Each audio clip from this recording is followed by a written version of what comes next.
Hi guys! Hey, I miss reading you a story every day, so I thought I'd read one for you now. It's called Harold and the Purple Crayon by Crockett Johnson. One evening, after thinking it over for some time, Harold decided to go on a walk in the moonlight. There wasn't any moon, and Harold needed a moon for a walk in the moonlight, and he needed something to walk on. So he made a long, straight path so he wouldn't get lost. And he set off on his walk, taking his big purple crayon with him. But he didn't seem to get anywhere on that long, straight path, so he left the path for a shortcut across the field, and the moon went with him. The shortcut led right to where Harold thought a forest ought to be.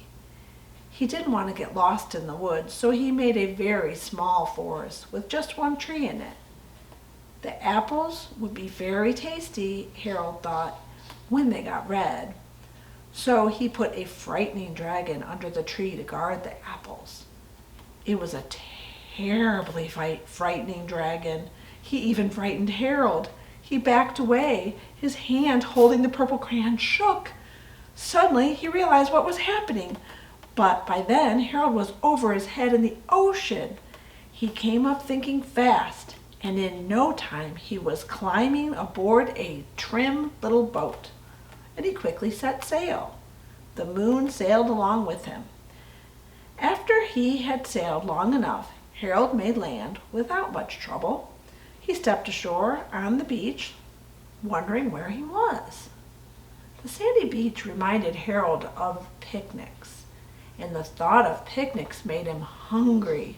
So he laid out a nice, simple picnic lunch. There was nothing but pie. But there were all 9 kinds of pie that Harold liked the best. When Harold finished the picnic, there was quite a lot left. He hated to see so much delicious pie go to waste. So Harold left a hungry moose and a deserving porcupine to finish it up. And off he went, looking for a hill to climb to see where he was. Harold knew the higher up he went, the farther he could see, so he decided to make the hill into a mountain. If he went high enough, he thought he could see his window of his bedroom.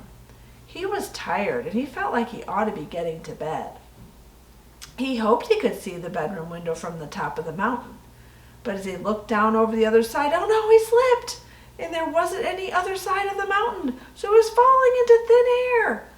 But luckily, he kept his wits and his purple crayon. He made a balloon and he grabbed onto it. He made a basket under the balloon big enough to stand in.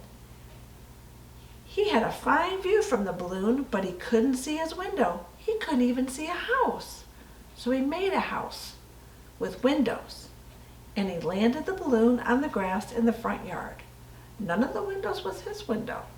He tried to think where his window ought to be.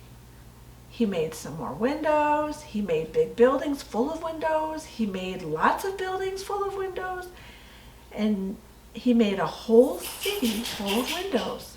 But none of the windows was his window. He couldn't think where it would be. So he decided to ask a policeman. The policeman pointed the way Harold was going anyway. But Harold thanked him, and he walked along with the moon, wishing he was in his room, in his bed. Oh, and suddenly Harold remembered. He remembered where his bedroom window was. When there was a moon, it was always right around the moon. And then Harold made his bed. He got in. He drew up the covers.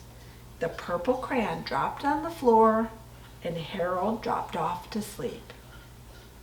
Hope you enjoyed it. Till next time, bye.